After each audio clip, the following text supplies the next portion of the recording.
Olá, pessoal! Então, estamos iniciando mais um episódio do Sezuca Talks, o podcast do Centro Universitário do Sezuca, que é o seu podcast 5 estrelas. E hoje nós temos convidados muito especiais que vão falar sobre um tema de extrema importância, que é a questão ética nas profissões. Então, nós estamos aqui com três convidados hoje, estamos com o episódio está lotado, né, de gente importante, de gente bacana aqui para trocar ideias com a gente. Vou começar apresentando nossos convidados, então. Começando, então, pelo professor Guilherme de Oliveira Feldens, advogado, graduado em Direito, doutor em Filosofia, prata da casa, né? Coordenador do curso de Direito do Centro Universitário Sezuca. Professor Guilherme, muito obrigado pela sua presença aqui conosco hoje. Obrigado, é um prazer estar aqui, né? Vai ser um podcast bastante interessante, até pela interdisciplinariedade aqui entre várias áreas, né? Para tratar de um tema tão importante, né? Sempre tão atual, né? Como as questões éticas e morais referentes ao exercício da profissão. Excelente! E também temos aqui conosco o doutor Eduardo Freitas da Rosa, que é graduado em Fisioterapia, em Administração também, mestre em Engenharia de Produção e é presidente do CREFITO 5, que é o Conselho Regional de Fisioterapia e Terapia Ocupacional. Bem-vindo, doutor Eduardo! Olá, obrigado pelo convite, uma satisfação estar aqui contigo, Valesca, professor Flávio, professor Guilherme, para conversar um pouco sobre ética nas profissões. Muito bem. E também temos o administrador Flávio Cardoso de Abreu, que é graduado em Administração e também em Direito, especialista em governança, mestre em administração, e é o presidente do Conselho Regional de Administração, o meu conselho também, né?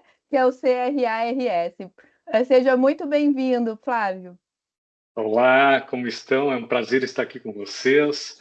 Doutor Guilherme, doutor em filosofia, é uma matéria que eu gosto muito, embora não entenda, confesso, a minha humildemente, né? Mas gosto muito. E doutor Eduardo, é um prazer também saber que o senhor é formado em administração, né? Muito bom estar com vocês. E a Valesca, né? Uma grande conhecida nossa do CRA, muito bom estar com vocês aqui. Tenho certeza que vai ser bastante produtivo.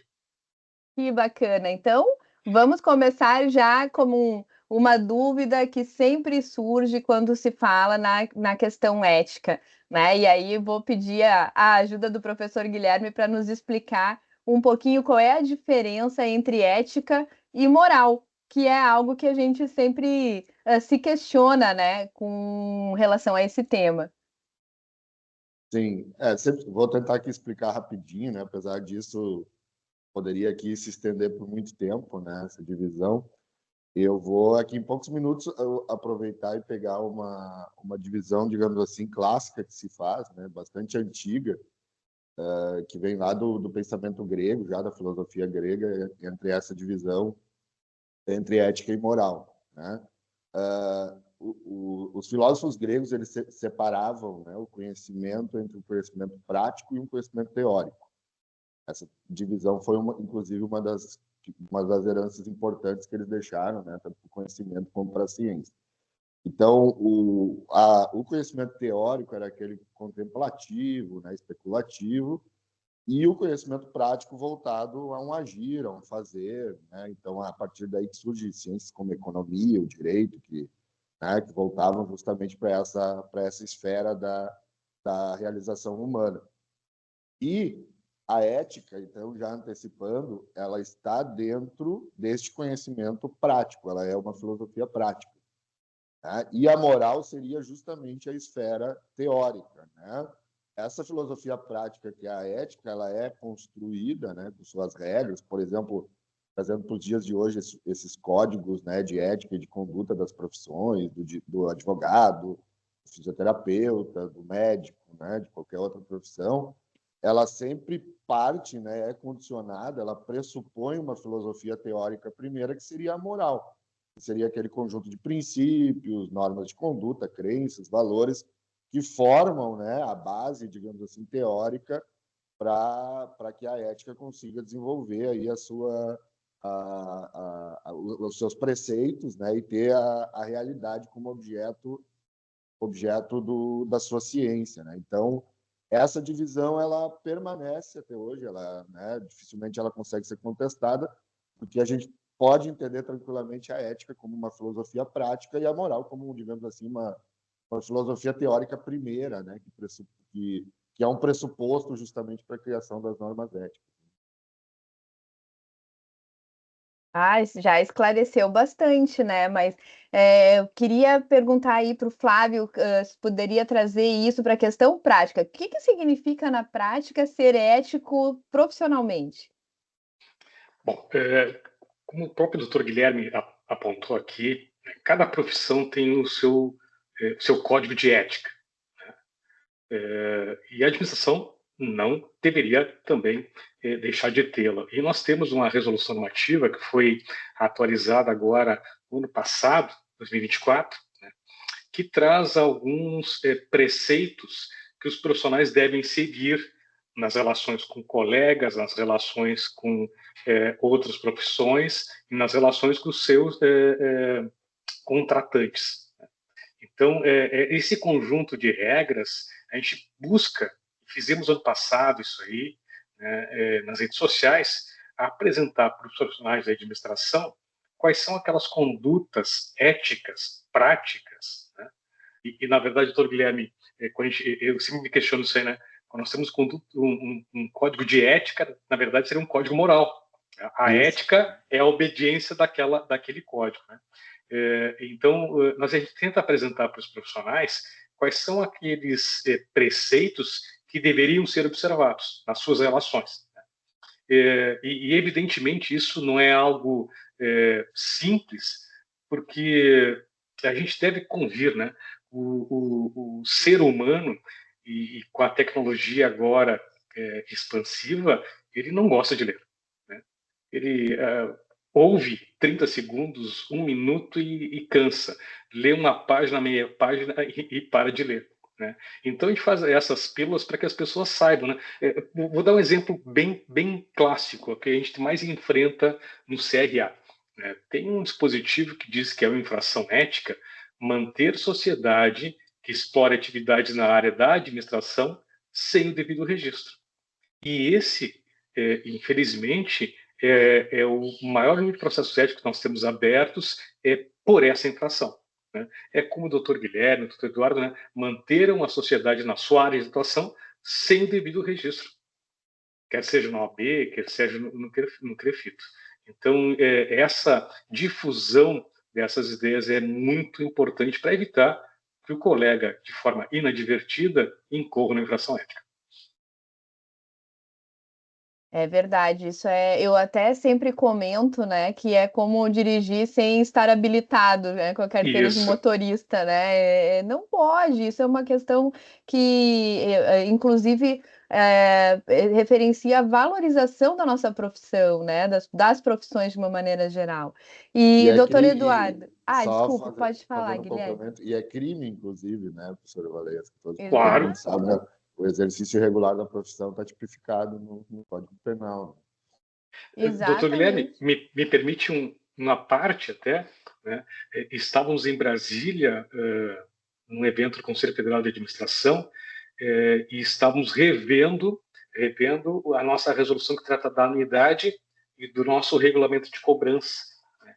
E eu lembrei os colegas da Lei 8.137, que trata dos crimes contra a ordem tributária, né? O artigo 1º, se não me engano, inciso 1 ou 2, inciso 1, trata da omissão de informações que importe, né, na redução do tributo. E a anuidade, Valesca, é um tributo.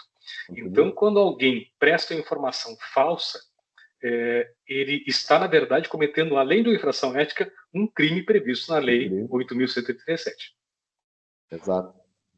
Veja só, e até quero convidar aí o doutor Eduardo para trazer a percepção da área da saúde, que, nossa, muito impactante também em relação a esses dilemas éticos. Todo dia é um dia para aprender mais do que para ensinar. Aqui a gente tem hoje começando 2 pontos Eu fico encantado com a introdução e poderia conversar com um conselheiro, com o presidente, aprofundar a parte de sistemas, inclusive, que é como a gente chama as autarquias, ou a ordem dos conselhos, que é a OAB, ou os conselhos.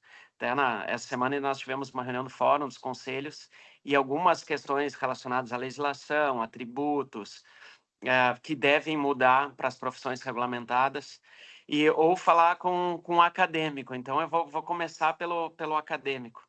Acho que quando nós falamos de ética e moral, essa conversa vai atender a todos nós, desde um primeiro semestre de graduação até mesmo um empreendedor, a quem na sua área de atuação decidiu empreender. Porque de origem nós usamos muito até não está no meu currículo, eu sou não especialista profissional, que não é uma especialidade da fisioterapia, mas pós-graduado também em História e Filosofia, e gosto também de ler e pesquisar sobre, mas tudo começa da moral, né? Tudo começa da nossa forma de ver a vida. Então, a nossa moral, a nossa cultura, nós tentamos aplicar numa sociedade. E a partir daí vem a necessidade de leis que organizem as estruturas. Também fica para quem, por exemplo, no nosso caso aqui, saúde, até já deixando um abraço à Cezuca, tem sido uma referência na área da fisioterapia. Eu tenho familiares que estudam na Cezuca, inclusive na fisioterapia. Professora Sandra Magali, coordenadora, enviar um abraço para ela, para a Silvia, para o Luiz Aver, para a Maribel. Você tem um corpo docente muito, muito forte. Então, quando nós entramos nas profissões, muitas vezes surgem dúvidas. Com certeza, na administração, no direito, que documento eu preciso para ter uma empresa, um escritório? No nosso caso, pessoas físicas registram consultório, pessoas jurídicas registram clínica. São registros diferentes que conversam com a fala do professor Flávio, porque tem estruturas diferentes, quando tu vai ter um nome fantasia, quando não vai. A forma de nós tributarmos muda. Na saúde, esse ano, por exemplo, a Receita Federal implementou o Receita Saúde. Acabou os recibos de papel, acabou qualquer forma que eu deva na pessoa física emitir um recibo de atendimento de qualquer uma das profissões da saúde que não seja por um aplicativo do Receita Saúde. Ou seja, quando entra a discussão de ética, sempre que um profissional queira buscar o que ele pode eticamente fazer e o que ele não pode, essas normativas geralmente são descritas por resoluções. Não são nem as leis, que é a discussão que nós gostaríamos de ter aqui, que é o que vai reger a sociedade. Dentro da sociedade, profissões regulamentadas por lei, elas têm um sistema, um conselho ou uma ordem. E esse conselho é como se ele fosse um condomínio. Ele gera as normativas para o uso dos seus profissionais, para que eles, dentro da profissão, tenham regramentos próprios na docência, na atuação, na interface entre colegas, na interface entre sociedade, o que eles têm que ter de registros. Então, se eu tenho uma dúvida, eu, administrador, ou no nosso caso, fisioterapeuta ou terapeuta ocupacional, posso ou não posso atuar com determinado procedimento? Faço uma busca se há uma resolução que traga essa temática. Se eu não, já na graduação, entender quem é o conselho que regulamenta a minha profissão, no nosso caso, fisioterapeutas e terapeutas ocupacionais, CREFITO. CREFITO 5 é o Conselho Regional de Fisioterapia e Terapia Ocupacional. As normativas, elas vêm de um federal. Então, o professor Flávio lá é o CFA. Então, o Conselho Federal ele vai normatizar e dizer o que os profissionais podem. E os regionais fiscalizam. Porque o que, no fundo da ópera, o Conselho faz é proteger a sociedade e garantir que as coisas aconteçam dentro de um regramento. Então, procura. O natural hoje já é seguir em rede social. Quem está fazendo direito, por óbvio, a OAB-RS, CRA-RS, no nosso caso, CREFITO 5, e procurar os seus conselhos federais. Na dúvida do que pode ou não pode, procure resoluções dos seus conselhos. Quem não faz isso, é muito engraçado, eu não fiz. Eu me formei em 2008 e não tinha essa... Quando eu digo interesse, é bem isso, eu não tinha o conhecimento da importância dos conselhos quando eu me formei. A primeira sala que eu aluguei para montar um consultório, o prédio não tinha alvará de localização. Vem a primeira interface. Daqui a pouco tem limitações daquela edificação que não vai emitir um alvará de saúde. Os primeiros pacientes, os primeiros clientes começam a buscar os recibos. Então, nós temos que nos formar, além do saber executar a nossa função em termos práticos, mas nós temos que entender em como viver em, vamos chamar, sociedade profissional, em como viver nesse meio para atender essas normativas. Porque muitos movimentos na vida do recém-formado, em especial, se ele não olha essa parte ética e vive só com a sua moral, em como ele acha que as coisas têm que acontecer, essa pessoa pode ter um pouco de dificuldade.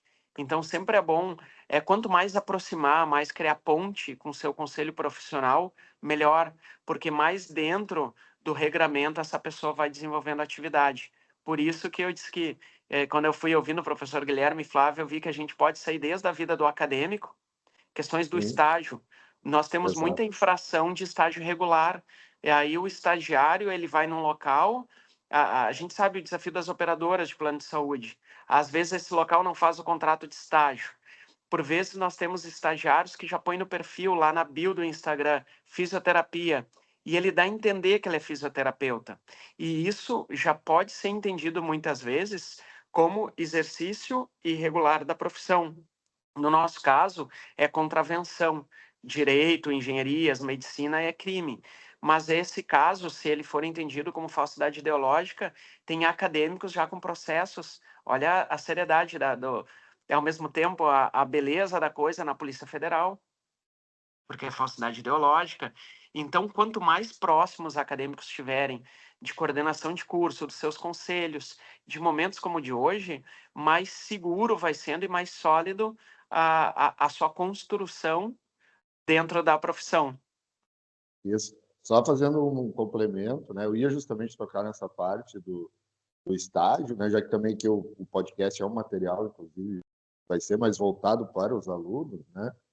Vão ouvi-lo aqui. E essa questão é muito importante, porque nas instituições de ensino, hoje, um dos grandes problemas que a gente tem é a realização dos estágios pelos alunos em todas as áreas, porque há muitas infrações que eles cometem, nessa confusão que eles fazem até entre o limite da atuação como estagiário e de uma invasão das atividades privativas da própria função, né, da própria profissão.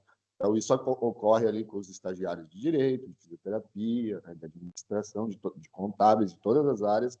A gente vê uma série de problemas práticos, assim, no dia a dia, que refletem muitas vezes essa falta de conhecimento mesmo também, né, das normas éticas, né, de cada profissão.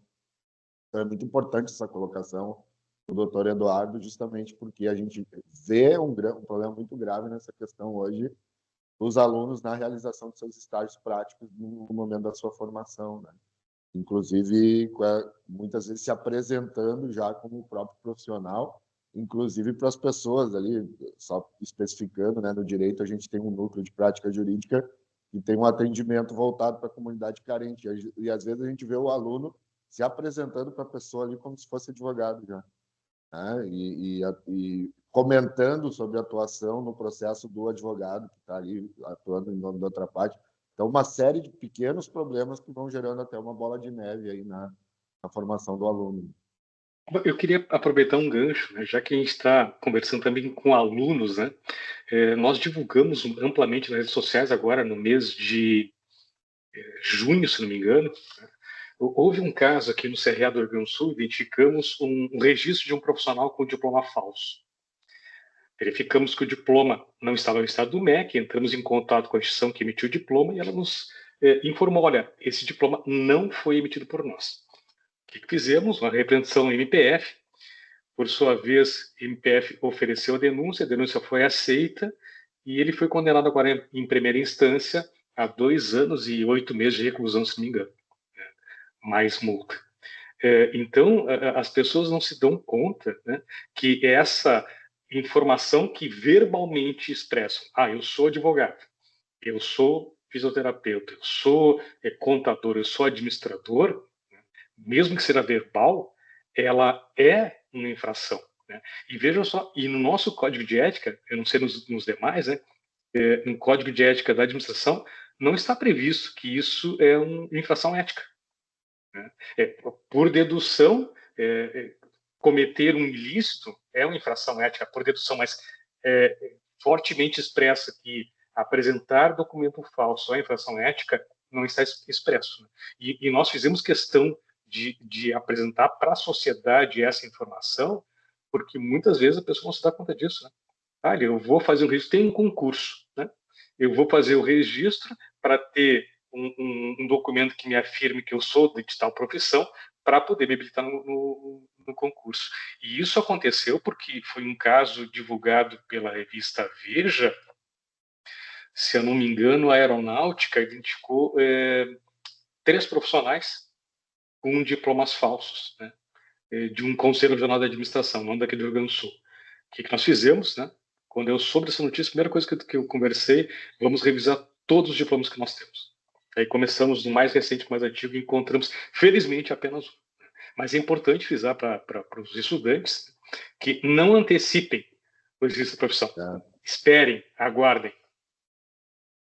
E dessa demanda, para quem nos assiste aí, que é acadêmico, um dos melhores canais para que as profissões funcionem bem e que a sociedade como um todo seja protegida. E o que nós queremos, assim? Toda profissão, ela quer chegar em casa um profissional e ter orgulho da profissão que escolheu. Não importa qual seja a sua profissão. E o órgão que protege as profissões são os conselhos profissionais. Então, um papel já de início é bem ativo do próprio acadêmico é o canal de denúncias. Todos os conselhos recebem denúncias e enviam fiscais. Então, no nosso caso, na fisioterapia, eu fui para um estágio e sei que lá tem alguém que não é graduado na profissão e já tem interface com o paciente. Por exemplo, tem alguém que era da recepção e foi entendido pelo gestor da clínica que ele pode ter qualquer forma de manuseio, com eletroterapia, com equipamentos, com o paciente. Então, tudo que remeta ao exercício da profissão regulamentada, é importante que o estagiário que já entre nesses meios denunciem, porque a melhor denúncia que nós podemos ter é de quem está vivendo aquele cenário. Então, ele vai ter o dado de quem é a pessoa, qual é o horário que ela está, qual é o procedimento que ela faz, qual é a sala que ela localiza, porque tudo que envolva questões éticas, o conselho ele tem um papel de polícia. E toda questão ética, ela é difícil de atender, porque as pessoas que cometem uma infração, algumas é por desconhecimento, e algumas se prepararam para cometer essa infração.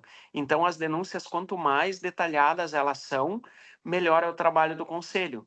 E, voltando à frase inicial, o conselho está aqui para que o aluno do Sezuca, ele faça as disciplinas teóricas, faça as práticas, faça as simulações, faça os estágios e cole grau.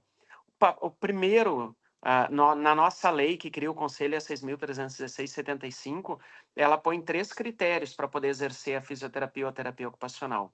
O primeiro é ter colado grau numa instituição reconhecida pelo MEC. Sezuca é. Então, veja, por que a denúncia é importante? Teve pessoas que não passaram por toda essa jornada, que envolveu abdicação, envolveu tempo, envolveu recurso financeiro, envolveu horas de estudo. Então, se você passou por isso, depois buscou o registro profissional no conselho profissional e regularidade no conselho profissional, você também não pode entender que é normal que outra pessoa queira exercer a sua profissão.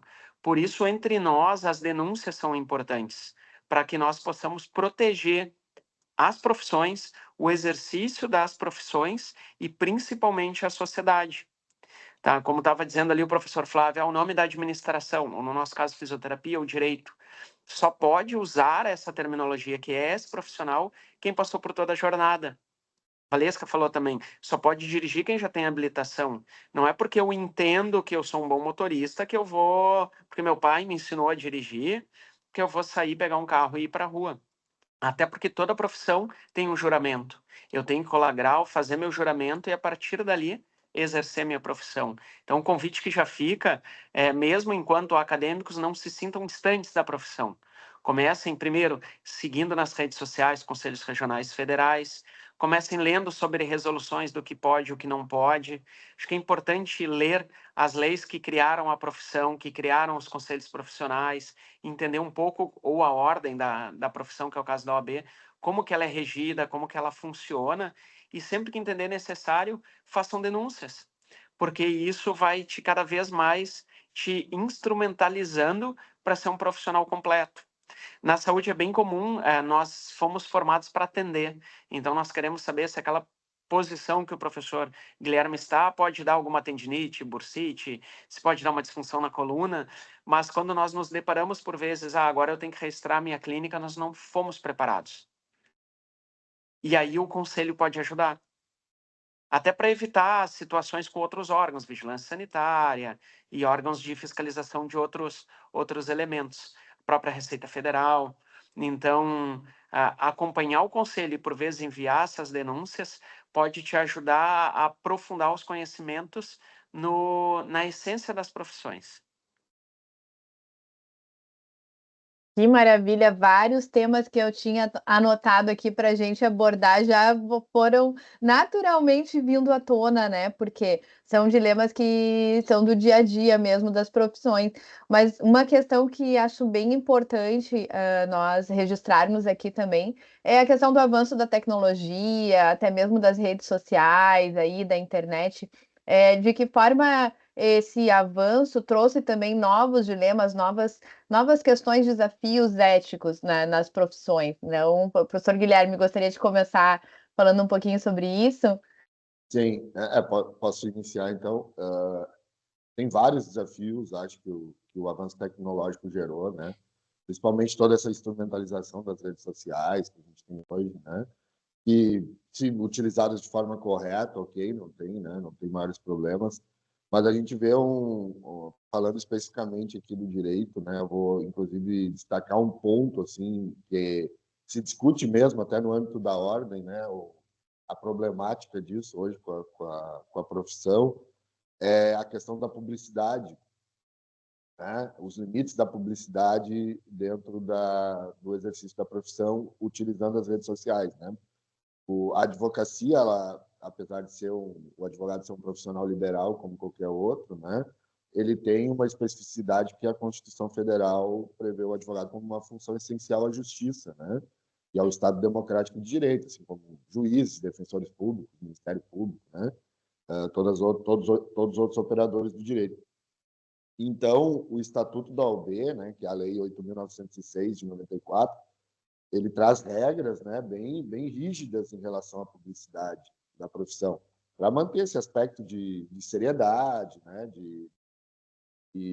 de demonstrar de fato, né, como é o exercício da profissão. E hoje a gente vê nas redes sociais uma série de violações, né? E de novo a gente já vê alunos no âmbito de estágio replicando, inclusive, comportamentos errados nesse sentido, que a gente vê, por exemplo, a utilização muito equivocada, né, e até ilegal da atuação em torno de publicidade nas redes sociais, quando as pessoas, elas inclusive expõem os clientes, né, expõem os outros profissionais em publicações. A gente vê, por exemplo, alguns advogados que vão lá, mostram que estão, né, numa delegacia, né, atendendo o cliente que foi, né, numa espécie de plantão, e tiram fotos ali da pessoa, né, detida, tiram fotos só dos pés, tapam o rosto com um desenho, né, registram audiências, às vezes até com a presença de menores de idade dentro de uma audiência, né, expõe outros profissionais, como juiz, como Ministério Público. Então, tem uma grande discussão nisso, né, principalmente nesse viés da publicidade, da profissão, que as redes sociais elas deflagraram isso, essa exposição, né, generalizada, instrumental, da própria profissão, e isso é uma questão bastante grave, porque isso vai envolver, inclusive, na sequência, uma série de outros problemas que a gente vê, né? E é importante combater isso para evitar essa normalização dessas condutas erradas, né? Não é porque hoje as pessoas parecem ter essa necessidade de demonstrar, publicizar tudo que estão fazendo, né? No show que foram, no que comeram no almoço, no que estão fazendo de tarde, casa, que isso pode ser feito no desempenho da profissão, né? Há limites bem claros ali em relação à atividade profissional. O caso da OAB, isso é bem materializado mesmo dentro do Estatuto, né? E isso é um ponto bem delicado que tem uma relação com o avanço tecnológico. Era um tipo de problema, por exemplo, que não existia há anos atrás, né? Quando eu me formei há 20 anos atrás, em 2005, esse era um tipo de questão que não gerava problema nenhum, né? E hoje a gente vê isso sendo muito discutido, muito debatido e combatido, inclusive, pela má utilização feita tanto pelos profissionais como pelos acadêmicos aí em âmbito de estágio. Na administração também ocorrem casos assim? Também. É muito comum, né? eu estou fazendo uma pós-graduação em IA nos negócios agora. E a gente estava discutindo nessa aula da semana exatamente a questão das limitações e problemas da IA, essa questão ética, né? Quando se produz um trabalho por IA, foi você que produziu? Me parece que não, né? Se você pede para um chat GPT, por exemplo, elaborar um relatório, foi você que elaborou esse relatório. E o pior, né? Não sei se vocês sabem, mas a Samsung teve um problema de vazamento de dados por usar exatamente essas LLMs públicas, não pagas, né? Então, isso traz um prejuízo muito grande de dados confidenciais, né? Você imagina alguém precisa fazer uma análise de emoções financeiras, resolve, né, colocar no LLM pública a demonstração financeira da sua empresa, para que a inteligência artificial faça essa análise, né? Você acabou de provocar uma...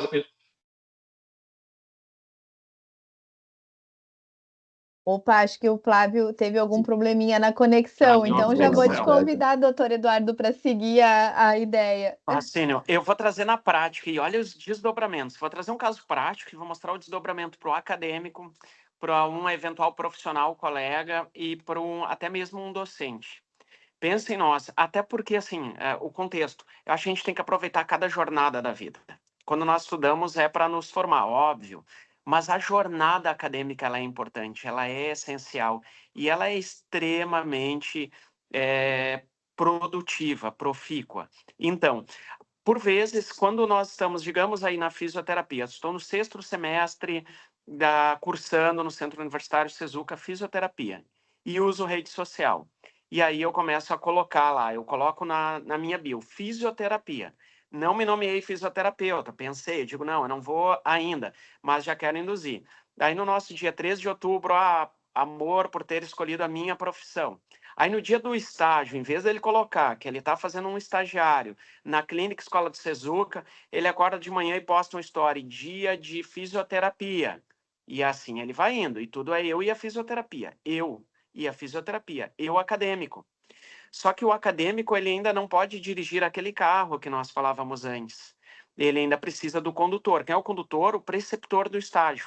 O condutor é o responsável pelo ato dele, é quem supervisiona. Então, o paciente, em tese, não está sendo nunca atendido pelo estagiário. Ele sempre tem um responsável e o estagiário dá suporte. Então, vai chegar uma hora que a minha rede social, aí eu começo a cometer pequenas infrações éticas, exposição de imagem. A imagem de uma pessoa eu não posso utilizar sem um termo de consentimento livre e esclarecido. Daí eu começo a postar foto de um paciente, posto de outro, daqui a pouco eu estou postando de um idoso, daqui a pouco eu estou postando de um neonato, de um bebê. Não faz muito que apareceu no Fantástico, e isso vai ganhando proporção, pequenas infrações, daqui a pouco eu perco o controle. Eu acho que fazem uns 2, 3 meses, vocês vão lembrar, e infelizmente foi uma fisioterapeuta, postou a foto de um neonato num centro obstétrico dentro do bolsão do jaleco, dançando com um bebê recém-nascido. Isso apareceu no Fantástico. Foi um caso no estado de São Paulo. Então, vejam, uma das coisas, o exercício irregular da profissão, ou ilegal, ele muitas vezes acontece com esses pequenos desvios que vão florescendo e vão crescendo. E chega para nós, para o conselho, uma denúncia deste acadêmico. Se este fato dessa pessoa que vem falando que está atuando na fisioterapia na clínica escola, dentro de uma instituição, a notificação vai direto para o coordenador do curso, porque aí tem uma outra infração. Uma é o exercício legal da profissão, que pode estar sendo cometido pelo acadêmico, e outra é o favorecimento ao exercício legal da profissão, que pode estar sendo cometido pelo responsável daquele ambiente que não tomou as medidas legais. Então, vejam, olha a quantidade de constrangimento que pode surgir, desde eventualmente você chamado por um coordenador de curso, por um preceptor de estágio, um supervisor de estágio, por não estar simplesmente nomeando que eu estou no estágio. Então, convite que fica, eu estou fazendo estágio na Clínica Escola da Sezuca, bota dia de estágio 1, 2 ou 3, com a professora Maribel, com o professor Luiz Aver, com a professora Sandra, na Clínica Escola Sezuca. Porque é a tua jornada, teus familiares, teus amigos, todos vão ver que você está construindo um novo ser, esse ser fisioterapeuta. Para que ao final, depois daquele dia da colação de grau, eles saibam, a partir daqui, eu tenho autonomia, eu exerço a minha profissão. Mas deixem claro no uso das redes sociais qual é o teu papel naquele momento. O papel do acadêmico é o estágio. E ele não é menos precioso, ele só é uma posição diferente naquele momento temporal da vida. Então, o exerça, aproveite, até porque não adianta eu dizer agora que eu estou na fisioterapia, porque se um paciente pedir, você atende a domicílio? Você tem que dizer não. Porque já aconteceu casos que nós fomos quase que envolvidos, colegas, na área ainda acadêmica, para atender, e eles vão atender. E quando eles são pegos atendendo, aí sim, aí é exercício legal da profissão. Lembrem que todo município tem agente comunitário de saúde. Ele é uma tríade, ele vem do governo federal, a gente conhece o Ministério da Saúde, aí ele tem um polo estadual, e dentro dos municípios as visitas são feitas pelos agentes. Por vezes, o próprio agente identifica que aquela pessoa está fazendo sessões de fisioterapia, ele pede daí as evoluções, aí quando chega na hora, esse acadêmico não tem, o próprio órgão denuncia para o CREFITO e nós identificamos esse exercício. Então, a evolução das redes sociais ela é muito boa, mas ela, por vezes, com aquela ânsia do ser, ela tem colocado alguns acadêmicos, pessoas do bem, em situações que podem gerar dificuldades até no restante da trajetória acadêmica. Logo, marca aí que está no Sezuca, marca que está na clínica escola, marca que está aproveitando a vivência de estagiário, mas jamais traga induções de que é um profissional que não é. Para ser profissional tem que colar grau, ter registro no conselho profissional e regularidade.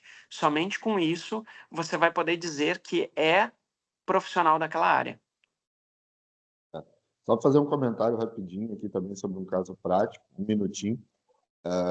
No direito, até pela utilização, né, que até foi o Dr. Flávio que tocou mais na questão da utilização do chat GPT e dessas outras formas de IA para reprodução de texto, né, para construção de materiais. Nós temos hoje várias decisões do Tribunal de Justiça do Rio Grande do Sul, por exemplo, que identificam em petições, em documentos feitos pelos advogados, a utilização de chat GPT, onde a inteligência artificial ela ainda comete um errinho, e vejam só, ela inventa número de processos, não existem, ela coloca nome de julgadores, né, ministros, desembargadores que não existem.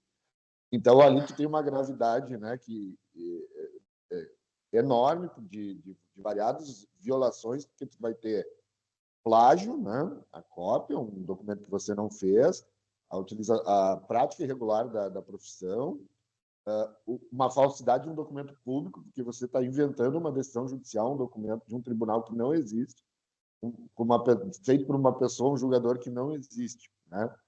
Então, esse uso indiscriminado e todas essas questões que envolvem nos últimos anos a utilização dessas inteligências artificiais, a gente já vê reflexos negativos, né, no exercício da profissão. A inteligência artificial ela precisa de uma inteligência prévia, né, professor Guilherme? Exato. Então, se o dado alimentado não está correto, ele vai compilar dados e talvez dados usados de uma desinteligência, ele vai alimentar o próximo. Então, não necessariamente o que saiu ali foi de uma fonte confiável. Perfeito. Ainda precisa supervisão humana, né? Verdade. Esse ponto, que bom, né, que nós tocamos nesse ponto, porque acredito que é algo que precisa ser mencionado, está sendo cada vez mais utilizado.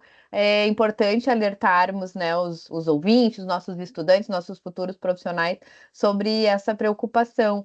E já se encaminhando aí para o final, né, do nosso episódio, passou muito rápido, né, muitos temas para falar sobre esse assunto, mas vou convidar, então, pedir para o professor Flávio, aí, representando, né, todos as profissões que estão por aqui e outras, né, que não estão, que dicas, que conselhos, né, o senhor daria para os profissionais que estão se formando, para os futuros profissionais, para os estudantes, para que consigam manter a ética como uma parte central aí na sua atividade profissional?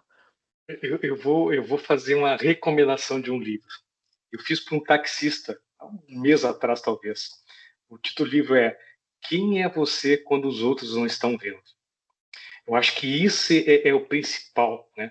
Quando a gente se reconhece entre quatro paredes sozinho, Esse é você mesmo. Então é preciso refletir sobre como que eu interajo com o meu eu, né? E por empatia, como devo interagir com os outros. Né? Então, se a gente seguir vamos chamar assim de mandamento, tá? A gente vai ter uma boa relação com todos os profissionais, da minha profissão, das outras profissões, com aquelas pessoas que me relacionam, porque eu acredito que a gente não deve fazer para os outros aquilo que a gente não quer que façam para nós. Então, talvez seja esse o principal recado que eu daria para os estudantes, né? Estudem bastante, mas tem uma coisa que nenhuma instituição de educação consegue ensinar: ser uma pessoa correta. E o que é ser correto? É seguir aquele conjunto, como o professor Guilherme apontou no início, né? Aquele conjunto de normas que a gente entende como moral de um povo. Né? Então, seguindo aquele conjunto de preceitos, atuando com a postura ética, né? Prática, a pessoa será um bom profissional e, principalmente, um bom cidadão. Excelente, pessoal. Com esse último aí depoimento, né, com essa última dica aí do Flávio, eu gostaria de ir para os finalmente aqui, encerrando o nosso episódio. Agradecer demais a participação do professor Guilherme, do doutor Eduardo, do administrador Flávio Abreu, que estiveram aqui com a gente trocando ideias sobre a questão da ética profissional. Agradecer também nossos ouvintes que nos acompanham. Esse episódio está disponível no Spotify, também no YouTube, também no blog do Sezuca Talks. Continuem nos acompanhando. O Sezuca Talks agradece a participação de todos e segue até o próximo episódio, quando nos encontramos novamente. Até